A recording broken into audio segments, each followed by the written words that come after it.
The Milwaukee Women's Correctional Facility, a place where time seems frozen, where every sound echoes off concrete walls, and every step is measured, monitored, and controlled. 6 in the morning, the lights blaze on. At 7, head counts echo through the corridors. At 8, the daily grind begins. Laundry, kitchen duty, library work. Day after day, the same rigid routine. To outsiders, it might look like order, structure, stability. But to those trapped inside, it feels like a machine designed to crush individuality, to strip away identity, until all that remains is obedience. And yet, within this place of iron rules and constant surveillance, corruption was festering. Behind locked gates and uniformed guards, the balance of power could tilt in terrifying ways. This story is not just about prison life. No, it is about how authority can be twisted, how trust can be violated, and how one young woman, an inmate named Jasmine Bell, refused to be silent, even as it cost her everything. Jasmine did not arrive at the facility as a violent offender. She wasn't a hardened criminal. She was 25, convicted of financial fraud. Quiet, intelligent, observant. By all accounts, she blended in. But beneath her calm surface, Jasmine carried two things that would shape the course of her fate: a devastating secret and a determination that burned quietly, waiting for the right moment to ignite. What began as routine, a transfer, a cellmate, a new assignment, would spiral into a nightmare of seduction, betrayal, and murder. A nightmare that exposed the rot within the system itself. And in the end, the system tried to erase her, to silence her, to write her off as just another inmate gone too soon. But Jasmine Bell had prepared for that. She had written her story, piece by piece, day by day, ensuring her truth could never be buried. This is her case. April 14, 2017. The gates of Milwaukee Women's Correctional Facility clanged open, and a new name was added to the roster: Jasmine Bell. Just 25 years old. Her crime? Financial fraud. False loan applications, stolen identities, the kind of white-collar offense that rarely makes headlines. She wasn't violent. She wasn't a gang member. She wasn't known for chaos. In fact, county reports painted her as quiet, observant, and quick to adapt. The kind of inmate who followed the rules, kept her head down, and stayed out of trouble. But appearances can deceive. Jasmine was assigned to Unit C, a block that mixed short-term offenders with those serving heavy sentences. It was a place of tension, where old-timers enforced their own hierarchies and newcomers learned quickly where they stood. Jasmine's cellmate was Naomi Clark, a hardened 29-year-old serving 12 years for armed robbery. Naomi had already survived 5 years in the system. She knew the pecking order, the blind spots in surveillance, the subtle signs of weakness that could make or break a prisoner. At first, Naomi thought Jasmine would fold under the pressure. She looked too soft, too delicate. But instead, Jasmine surprised her. She wasn't timid. She was watchful, patient, like someone playing a long game. Correctional officers noted she was polite, compliant, eager to follow instructions. But Naomi saw something different. Jasmine spent hours studying the guards, their routines, their rotations, who lingered, who rushed, which corners were always empty, which doors were always left unlocked just a second too long. Naomi would later recall, it was like she was memorizing the whole building, like every move was being stored away in her head. But it wasn't until Jasmine confided in Naomi that her true weight came into view. One night, weeks after her arrival, she leaned against the cell wall and whispered a truth that silenced the room. "I'm HIV positive." Naomi froze. It wasn't just the revelation itself, but the way Jasmine said it, steady, almost defiant. She explained she hadn't contracted the virus through drugs. It was the aftermath of a violent assault in Alabama 2 years earlier. A case that was reported, but never prosecuted. Another failure of the system. Another woman's trauma left to rot in a forgotten file. Jasmine didn't want sympathy. She didn't want pity. Her words cut like glass. "I don't want pity. I want balance." Naomi never forgot that. To her, it sounded like a warning. Or maybe a vow. Balance. What did she mean? Was she planning something? At the time, Naomi didn't know. But later, those words would echo like prophecy. Because Jasmine wasn't just another inmate trying to survive her sentence. She carried within her a storm, grief, anger, and a razor-sharp awareness of injustice. And though she looked calm on the surface, Jasmine Bell was already preparing herself for the day she would turn the tables. She may not have had power. She may not have had freedom, but she had her mind. She had her secrets. And she was about to step into a dangerous dance with the one man who believed he controlled it all, the warden himself. In every prison, there are two kinds of power. The visible, the guards, the locked gates, the endless rules. And the hidden, the whispered favors, the subtle preferences, the authority that bends for those it chooses. At Milwaukee Women's, that hidden power had a name: Martin Hale. Hale was 40 years old, with nearly 2 decades in corrections. On paper, his record looked spotless: steady promotions, leadership skills, a man trusted to keep order. To outsiders, he was the model warden. But inside those walls, the story was different. Inmates whispered that Hale had favorites, that certain women received easier jobs, better assignments, or slipped through punishments with suspicious ease. Some staff grumbled that he blurred lines, bending rules when it suited him. Nothing was ever written down, nothing provable. But the unease lingered in every corner of the facility. And standing just behind him was Victor Kane, the deputy warden. If Hale was the quiet manipulator, Kane was the blunt weapon. He was known for his aggression, his force. His name carried fear. Inmates said he had a way of leaning over you until you felt suffocated, until you broke, without a single bruise he couldn't explain away. These were the men who controlled Jasmine Bell's world. In May of 2017, Jasmine submitted a request. She wanted out of kitchen duty. The kitchen was chaos, noise, strict oversight, constant eyes. Instead, she asked for a reassignment to the library. A quieter post, less supervision, more autonomy. Normally, such requests went through multiple levels of staff. But this one, it was approved directly and quickly by Warden Hale himself. Why? Was it coincidence? Favoritism? Or something far more dangerous? Within a week of her transfer, Hale began appearing in the library. At first, he came with excuses, inventory checks, policy updates, harmless administrative reasons. But staff logs showed a strange pattern. He was there far more often than necessary. Late evenings, odd hours, always with Jasmine nearby. Other inmates began to notice. They whispered about the warden's visits, the long silences in the library, the way his shadow lingered just a little too long between the stacks. And Jasmine, she played her role with precision. She appeared respectful, calm, compliant. To Hale, she seemed vulnerable, someone he could mold, someone he could control. But Naomi Clark saw the truth. She listened at night as Jasmine recounted their conversations.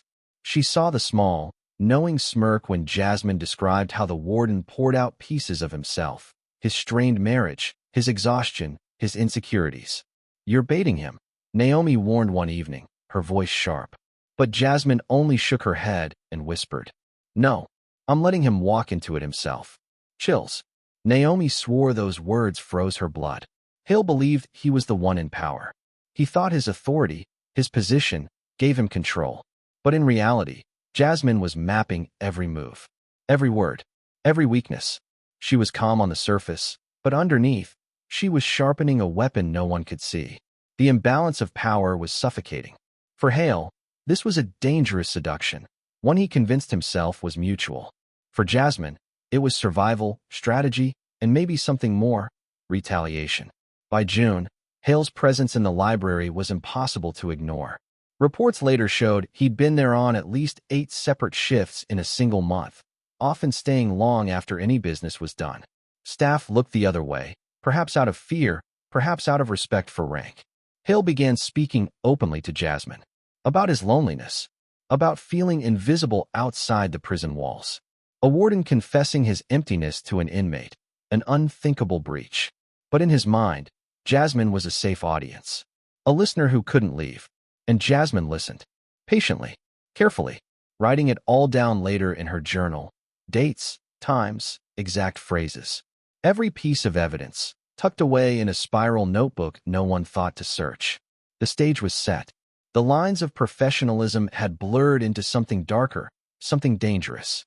By the middle of June, Hale took the next step, the step Jasmine knew was coming. One afternoon, between the quiet stacks of the library, he reached out and touched her. It was the first act of physical contact, and it would not be the last. By the middle of June, the silence of the prison library carried a dangerous new rhythm. The shuffle of books, the scratch of pens, and the subtle, electric tension between Warden Martin Hale and inmate Jasmine Bell. It started with a touch, innocent to some, damning to others. But in prison, even the slightest contact can set fire to everything. Days later, Hale escalated. He summoned Jasmine to his private office under the pretense of clerical filing. The blinds drawn, the door locked, the air heavy with something that had nothing to do with paperwork. And there, between those four walls, the unthinkable happened. Sexual activity between the warden and the inmate he was sworn to protect. No screams, no force. But let's be clear, there was no real consent either. How could there be, when the balance of power was so crushingly uneven? When one voice carried authority over freedom itself, and the other belonged to a woman with no escape, no choice but to play along. The system would have called it misconduct. But to Jasmine Bell, it was abuse, plain and simple. And yet, she wasn't naive. She had expected this. She had prepared for it. Jasmine began documenting everything. Every visit, every word, every gesture. She kept a spiral notebook hidden among her personal belongings, its pages filled with precise handwriting. Dates, times, quotes lifted straight from Hale's lips. Nothing left to memory, everything recorded. But a journal wasn't enough. Jasmine needed evidence no one could ignore. And so, through means investigators never fully uncovered, she obtained contraband, a disposable camera, a small flash drive.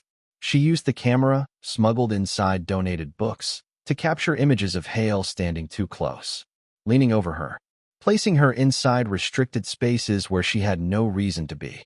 Each click of the shutter was a weapon forged. The flash drive became her vault for audio recordings, snatches of conversation, Hale's weary confessions, his whispers that blurred the line between professional and personal. And she didn't keep this secret to herself. Jasmine told her cellmate Naomi exactly where the evidence was hidden. "If anything happens to me," she warned, "make sure this gets out." It was a chilling act of foresight. She knew the danger. She knew that what she was building wasn't just leverage. It was a shield, a final layer of protection in case the system decided to crush her completely. Meanwhile, not everyone was blind to the storm brewing. Dr. Elias Thompson, the facility's medical director, knew Jasmine's medical history. He had her chart. He had her test results. She was HIV positive. Twice, in June and July, he sent written memos directly to Warden Hale. Urgent reminders of protocol, of liability, of the catastrophic consequences of ignoring medical safeguards. But Hale? He ignored them. When Dr. Thompson confronted Jasmine herself, urging her to be cautious, her response was ice cold. "You're not my priest. Just keep doing your job." She wasn't looking for absolution. She wasn't asking for guidance. Jasmine Bell knew exactly what she was doing. By July 15th, the storm broke. Hale, growing uneasy, went for private testing. And the results were undeniable. He was HIV positive. Panic, shame, terror, all crashing down at once. But instead of coming forward, instead of confessing, he hid it. He told no one. Not his supervisors. Not his family. He went back to the prison, carrying a secret that could end his career, his marriage, his reputation. 2 days later, he called Jasmine to his office. It wasn't a routine check-in. It was confrontation. Witness statements and Jasmine's own notes confirmed the meeting. Hale accusing, desperate, demanding an explanation. But Jasmine didn't flinch, didn't weep, didn't beg. She looked him in the eye and said, "You knew. You didn't care. Now you do, because it's you." Then, she slid a sealed envelope across his desk. Inside were copies of her journal entries, references to her photos, hints of the audio recordings. Proof that what had happened between them wasn't just misconduct, it was exploitation. And she made her threat clear. "If you ever touch me again, if you retaliate, this will go to your wife, to your bosses, to everyone." That was the moment the roles reversed. The inmate no longer powerless. The warden no longer untouchable. For Hale, it was a nightmare. A woman he thought he controlled now held the keys to his destruction. For Jasmine, it was survival, and maybe, just maybe, the balance she had spoken of from the beginning. By the end of July, the lines weren't just blurred. They were obliterated. What began as glances in a library had escalated to full-blown sexual misconduct, a confirmed medical crisis, and a blackmail threat that could topple the entire institution. Jasmine Bell had seized control, and Martin Hale was spiraling toward collapse. After Jasmine's confrontation in July, the walls of the Milwaukee Women's Correctional Facility felt different. To the inmates, routines carried on, head counts, work assignments, the endless rhythm of prison life. But beneath that surface, a storm was gathering, a storm only a handful of people knew was raging. For Warden Martin Hale, the weight was unbearable. The evidence Jasmine held, the threat in her envelope, and his own HIV diagnosis, it all pressed down on him like a vice. He was the man who believed he could bend rules, that he could control outcomes. Now, an inmate, someone he thought voiceless, had him by the throat. But Hale didn't respond with humility. He didn't stop the misconduct. He didn't come forward.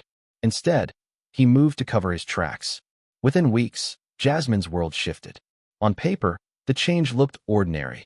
She was reassigned from the library back to laundry duty.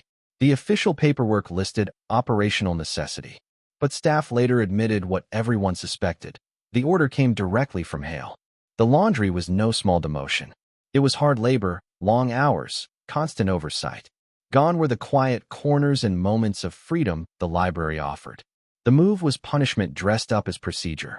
And it didn't stop there.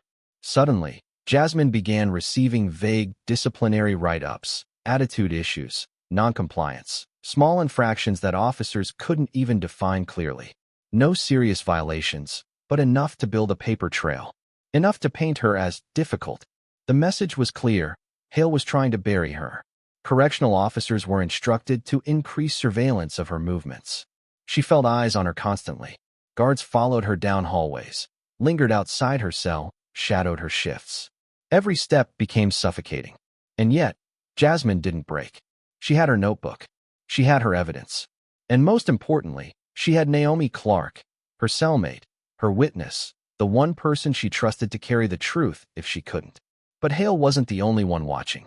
Deputy Warden Victor Kane began to circle closer. Kane was everything Hale wasn't: blunt, forceful, dangerous in a way that didn't hide behind paperwork. He had a reputation among inmates as someone who got results by intimidation, not negotiation. They called him the Hammer, because when he came down hard. Naomi remembered the shift in atmosphere. She described it like this: it was like the air got heavier around Jasmine. Everyone could feel something was coming. We just didn't know when.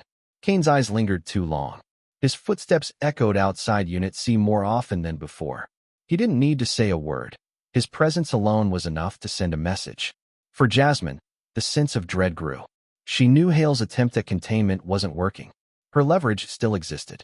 Her journal still documented the truth. The contraband photos and recordings were still hidden. And Naomi still knew the plan. The evidence was like a loaded gun Hale couldn't unload. And with Kane now involved, Jasmine must have known the danger had escalated to a whole new level. Because unlike Hale, who tried to maneuver through paperwork and reassignment, Kane's approach was simple, direct force. The pressure was building, unbearable, unstoppable. The machine of authority was moving, shifting from seduction and concealment to intimidation and violence. Something was coming, and everyone inside those walls, inmates, guards, and Jasmine herself, could feel it in their bones. The question wasn't if. It was when. August 11th, 2017. The day began like any other inside Milwaukee Women's. 6 a.m. head count. Breakfast trays. Shifts to assignments. Nothing unusual on the surface. But for Jasmine Bell, the clock was already ticking. At 2:43 p.m., surveillance cameras recorded her being escorted out of Unit C. Her destination?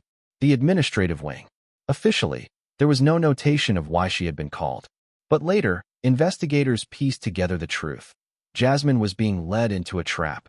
2 minutes after she entered the hallway, the camera outside went dark. Technical malfunction, the report would say later. Convenient. Suspicious. Fatal.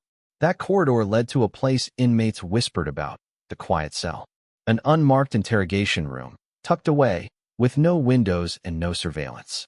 Officially, it didn't exist. Unofficially, everyone knew it was where rules bent, where intimidation thrived, where records conveniently disappeared. On that day, Jasmine was taken inside. On that day, her fate was sealed. Behind a partition of glass stood Warden Martin Hale, watching. On the other side of the table sat Deputy Warden Victor Kane, looming over Jasmine like a predator circling its prey. The interrogation began with words, sharp and cutting. "You think you're smart?" Kane barked, leaning across the table. Silence. Jasmine didn't flinch. "You think you're going to bring this place down with your little game?" Finally, Jasmine's voice cut through the air. Steady. Prepared. Her words already written in her journal days earlier. "He destroyed himself. I just documented the fall." Those words enraged Kane. To him, they weren't just defiance. They were a death sentence for the fragile empire he and Hale protected. And then, the violence erupted. Kane's fist crashed against Jasmine's face, knocking her backward. She hit the floor hard. But he wasn't finished.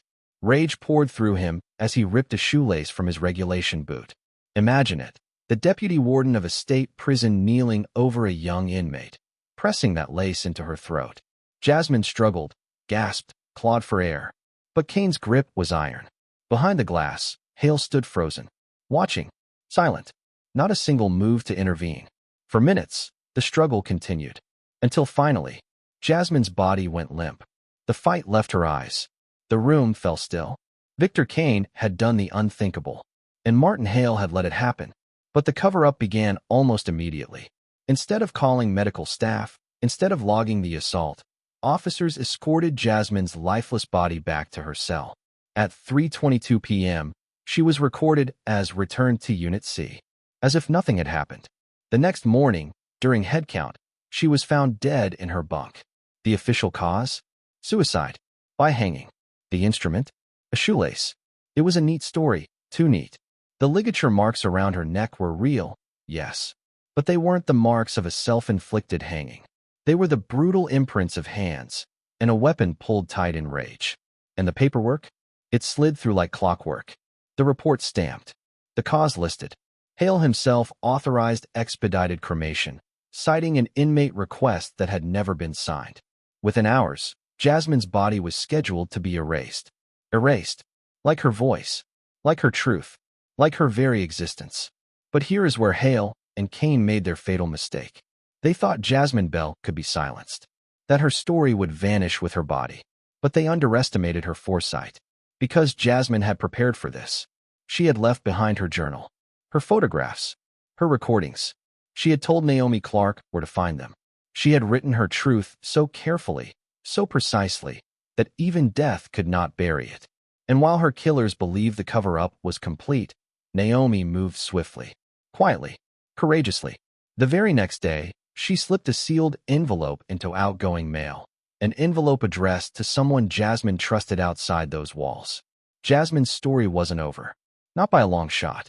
But in that moment, on August 12th, as guards carried her body away and the word suicide echoed through official reports, the weight of injustice was unbearable. A young woman, abused, betrayed, and silenced by the very system meant to contain her. A system that should have protected her from predators, but instead delivered her into their hands. It is a scene that shocks the conscience. A scene that should make us furious. A scene that demands one question above all.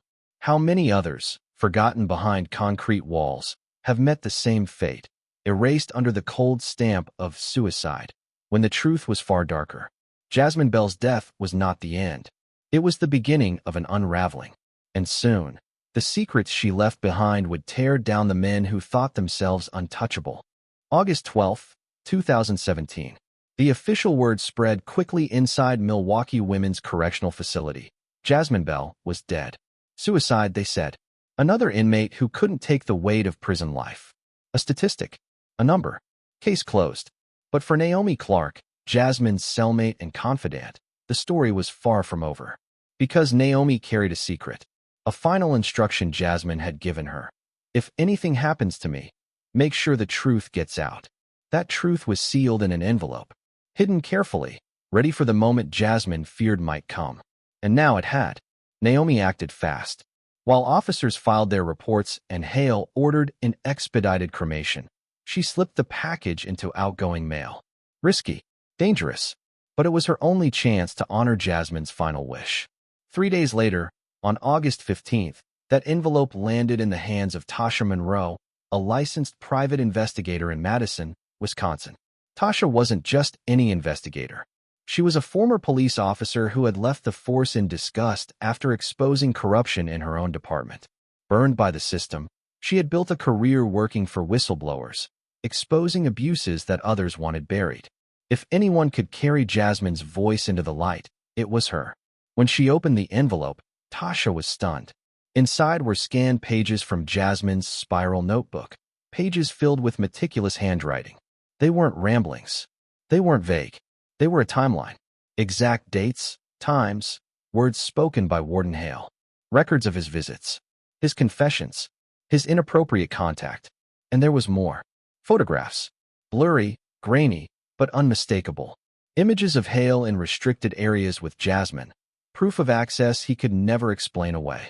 And finally, a USB drive, containing audio recordings of Hale's voice, his complaints about his marriage, his sighs of exhaustion, his words blurring the professional line until nothing of his authority remained but corruption.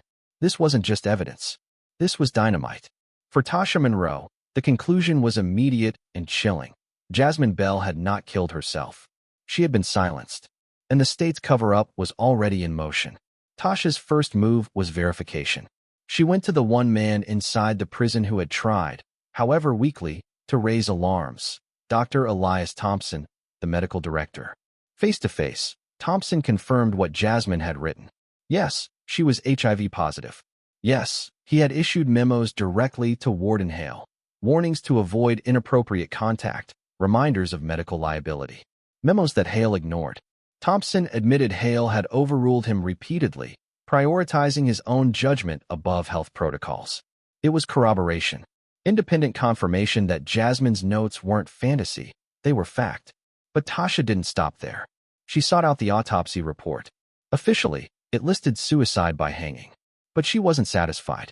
She contacted Dr. Ellen Grady, an independent forensic pathologist, and asked for a second opinion. Dr. Grady's findings were devastating. The bruising around Jasmine's wrists, the abrasions on her skin, the pressure marks on her neck, they didn't match self-hanging. They matched manual strangulation. They matched restraint. They matched murder. The official narrative crumbled. Jasmine hadn't died by her own hand. She had been killed, and the very people sworn to guard her had orchestrated it. Tasha assembled the evidence into a case file. The journal pages, the photographs, the audio, the medical memos, and now, an independent autopsy pointing directly at homicide. This wasn't speculation anymore. This was proof. In September 2017, she discreetly passed portions of the file to a local reporter. Within days, the story broke. Allegations of misconduct, cover-up, and a suspicious inmate death. The Wisconsin Department of Justice could no longer ignore it. A formal reinvestigation was announced. The men who thought they had erased Jasmine Bell's voice were about to face the one thing they had never imagined, her truth rising from the grave. Because she had planned for this moment. She had documented her abuse, hidden her evidence, and entrusted it to someone who would not be silenced. And now, through Tasha Monroe, Jasmine Bell was speaking louder than ever. The storm Jasmine Bell had warned of was here. By September 2017, the evidence gathered by Tasha Monroe had forced the Wisconsin Department of Justice to reopen the case. Journal entries, photos, audio recordings, an independent autopsy declaring strangulation, not suicide. The walls of silence were beginning to crack. For Deputy Warden Victor Kane, the first blow landed hard.